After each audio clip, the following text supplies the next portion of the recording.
Hello SSS members and pensioners, it's me Angel. Welcome sa aking YouTube channel.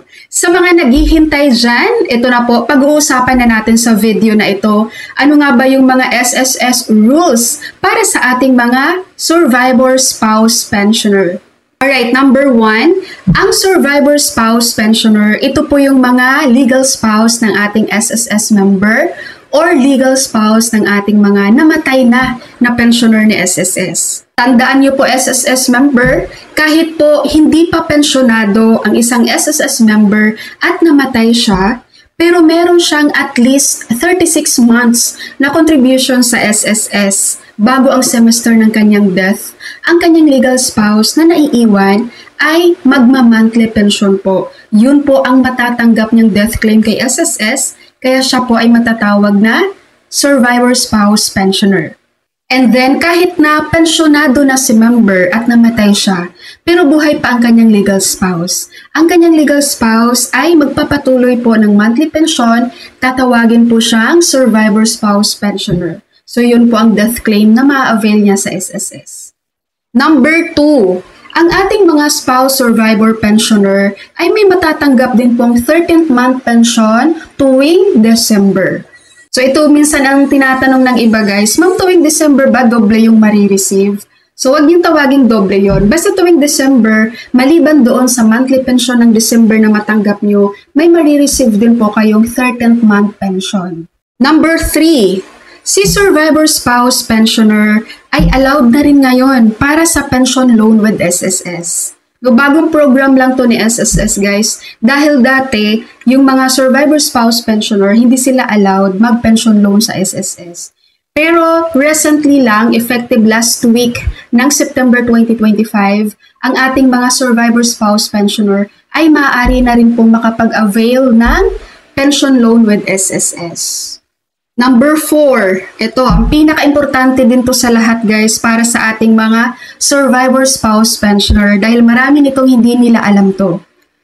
Ang inyong monthly pension na natatanggap sa SSS as a survivor spouse pensioner ay maaari pong matigil yan, no? Masuspend or ma-stop talaga siya guys. Kapag kayo ay ikasal na po ulit or nagkaroon kayo ng live-in partner. Okay, kahit pa sabihin nyo lang, ma'am, di naman kami kinasal, nagli-live-in lang naman kami. Kahit na, pag malaman ni SSS na kinasal na kayo ulit, or nagkaroon kayo ng live-in partner, matitigil po ang inyong monthly pension with SSS. Ngayon, pagsasabihin nyo, paano naman po malalaman ng SSS yan? Si SSS, guys, nag-i-investigate din yan sila. Okay? Kung ngayon, nakakalusot man kayo, na kahit may live-in partner kayo ngayon pero tuloy-tuloy pa rin ang pagtanggap nyo ng pension, malalaman at malalaman din yan ni SSS guys at matigil yung pension nyo. Okay, so SSS rules number 5. Kahit pa ngayon ay isa ka ng survivor spouse pensioner, no, monthly may nare-receive ka ng pension mula sa namatay mong asawa, kapag meron ka pong sariling contributions din, pagdating nyo po ng retirement age nyo, mas maganda po yan as mas advantage po sa inyo.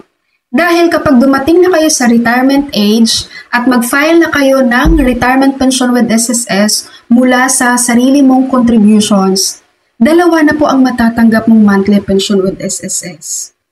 Monthly pension as a survivor spouse pensioner at monthly pension as a retirement pensioner. So ito po ay sa sarili mong SSS contributions.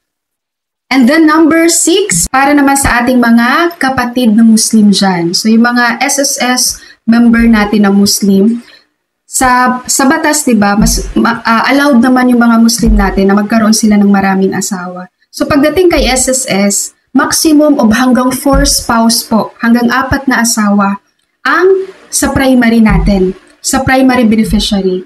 So ibig sabihin kapag nawala po sa SSS member na isang Muslim, yung may iwan niyang asawa guys na maximum of 4 spouses, yun po sila ay maghahati-hati po ng death claim na ma-avail nila sa SSS.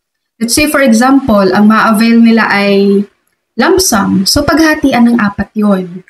Kung yun naman ay magiging monthly pension, ganun din po, paghatian nilang 4. Alright, SSS members, yun po ang mahalagang SSS rules pagdating po sa ating mga survivor spouse pensioners. That's all for my video for today. Thank you so much for watching, everyone. God bless you.